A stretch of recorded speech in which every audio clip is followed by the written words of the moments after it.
Alright, today we're doing section 4.7. It's called the triangle inequality section. The first thing we're going to look at is the goal for today, to use triangle measures to decide which side is the longest and which angle is the largest. We're going to take it a step further and look at something called the triangle inequality theorem as well. So that's a little preview of today. This is the last lesson. You have a notebook check tomorrow. You can see the list of these sections over there on the board. 4.1, 4.2, 4.3. Then you had 3 supplemental lessons about radicals. You should have 2 4.4s, 4.5, 4.6, and then this lesson. All of those need to be ready to go by the time I see you tomorrow. Any questions? Okay, you need to write all of this in your notes. This is how we are going to determine the longest side, the shortest side, the side in the middle, the biggest angle, the smallest angle, and the angle in the middle. So, once you have all this down, I will explain it a little more, and then we'll look at some examples.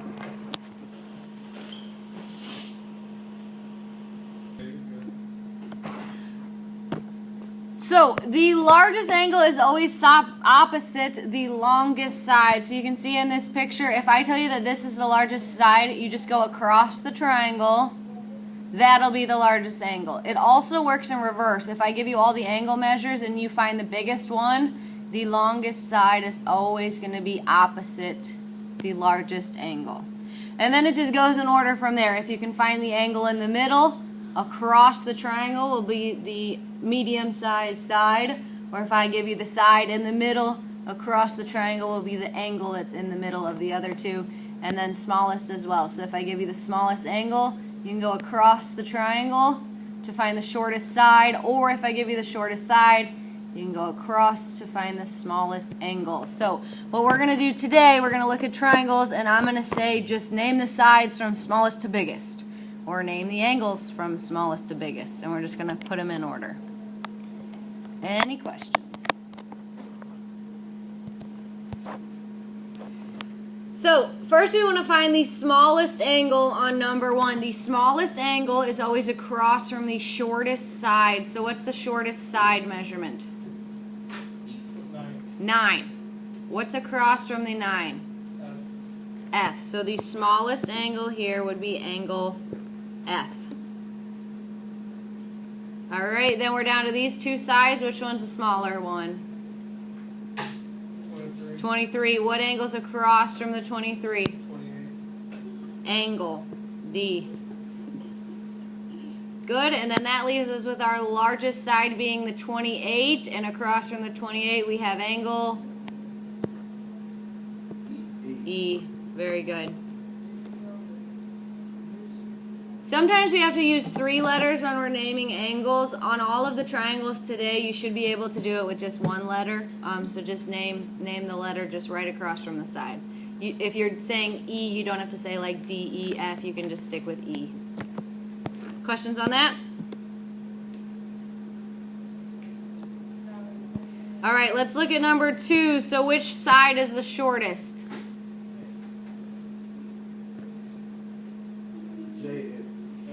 7, 8, or 9? 7. So the angle across from 7 is K. So angle K will be our smallest angle.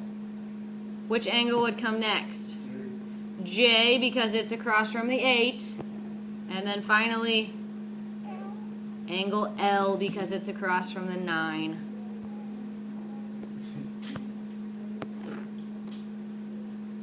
Anyone think they have the order for number 3? Z will be our smallest one because it's across from the 19. Then angle X because it's across from the 27. Then angle Y because it is across from the 32.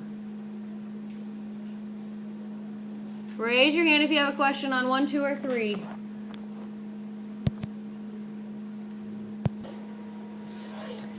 Alright, so now we're going sort of in reverse, right? We're given the angles, and we're going to say which sides are shorter and then the next one, and then the largest one. Okay, so given these angles, which number is the smallest?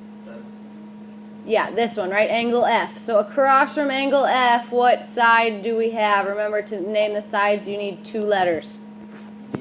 DE. Good. And that is a line segment, so I'm going to put the symbol for line segment above it. Alright, then our next smallest angle would be the 40-degree angle. That's D. What side is across from D? FE, or you could say EF, it does not matter. And then this is obviously the largest angle, and across from this angle is what side? DF. Very good. Just make sure when you're naming angles, you're just using the 1 letter. When you're naming sides, you're using 2 letters. That's the biggest mistake I see on here. Students don't really know how to name the sides or the angles. They just start rattling off letters. Okay, so when you're talking about sides, you need 2 letters. When you're talking about angles, you just need the 1. Questions? Now, we have a slight problem on number 5. I don't know the measure of angle K. Have we learned anything this chapter that could help us find the measure of angle K? Sure. What is it? What should they all add to?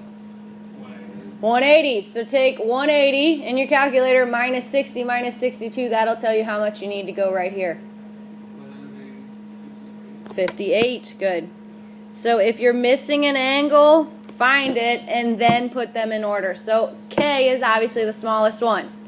So what side is across from K?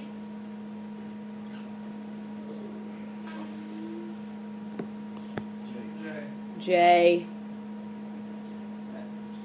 L. Good. You need 2 letters. Alright, then the next in order would be angle L, and across from angle L is side JK. And then across from angle J is LK or KL. Either one is acceptable. Questions?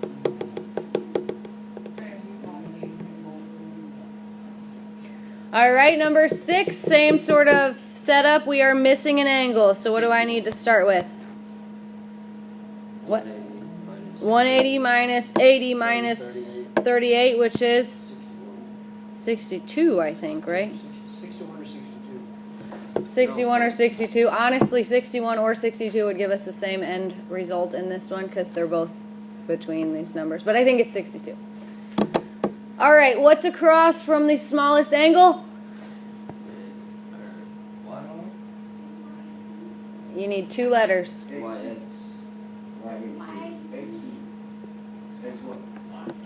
Z is the smallest angle, right? So across from the Z, we have XY. Good, and then what's across from the 62? XZ, good. And then across from the 80? YZ. Very good. What are your questions on this? You guys are wonderful. We have one more thing to talk about, but it's super duper easy. You do. Questions?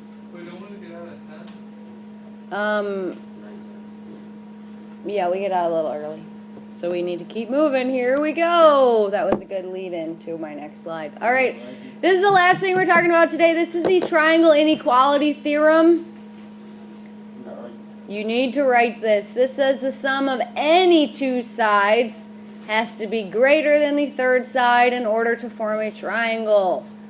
A lot of students get this mixed up with like the c squared equals a squared plus b squared stuff we did on the warm-up. You don't have to square anything here. This is actually like the easiest thing we do with triangles. You just add the smaller 2 sides, see if it's bigger than the third side. If it's not, it would be impossible to form a triangle with those side lengths, and I'll show you why on the next slide. Most books actually start with this as the first lesson of the triangle chapter. I don't know why our book ends with this. I think that makes students believe it's a little harder than it is, but it's fairly easy.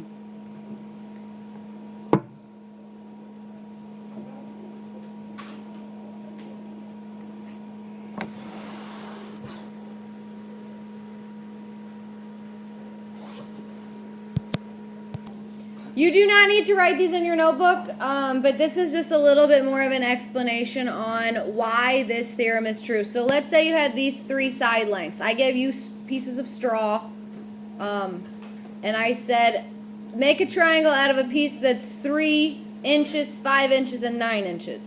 Well, if you put them together like this, the 3-inch piece and the 5-inch piece would never touch. You would have to basically lay them down on the 9-inch piece. It would never actually form a triangle, okay? And the reason is that when you add these together, you get 8. 8 is not bigger than 9, so it's impossible to form a triangle. It's even impossible to form a triangle if they're equal. Think if you had like a stick that's 3 inches and one that's 5 inches and one that's 8 inches. In order to get the 3 and the 5-inch one to touch, they'd have to be laying on the 8-inch one. If they're laying flat on each other, that's not a triangle. That's just a line with another line on the top, okay? The only way it works is if the smaller two add up to be longer than the third one. Okay? Triangle inequality theorem. Add the smaller two, see if it's bigger than the last one. If it is, you say yes. If it's not, you say no. Questions before we look at some examples? Alright, last 3 examples of the day. I'll give you a second to write these down, and then we'll talk about them fairly quickly, and you'll have the rest of class to work on homework.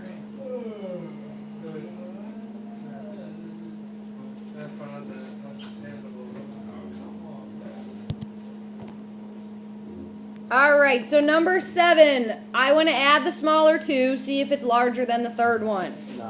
So I want to do 14 plus 17, see if it's greater than 31. What is 14 plus 17?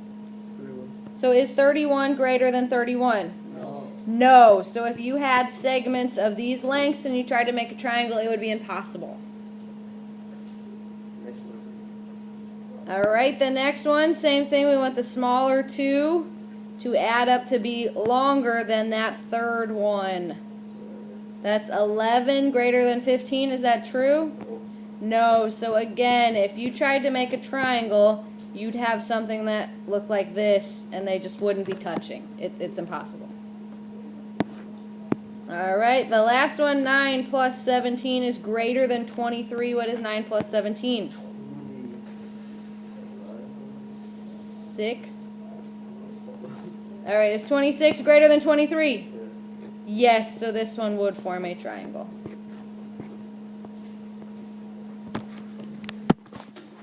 Alright, last example of chapter 4. Feels pretty good. Any questions?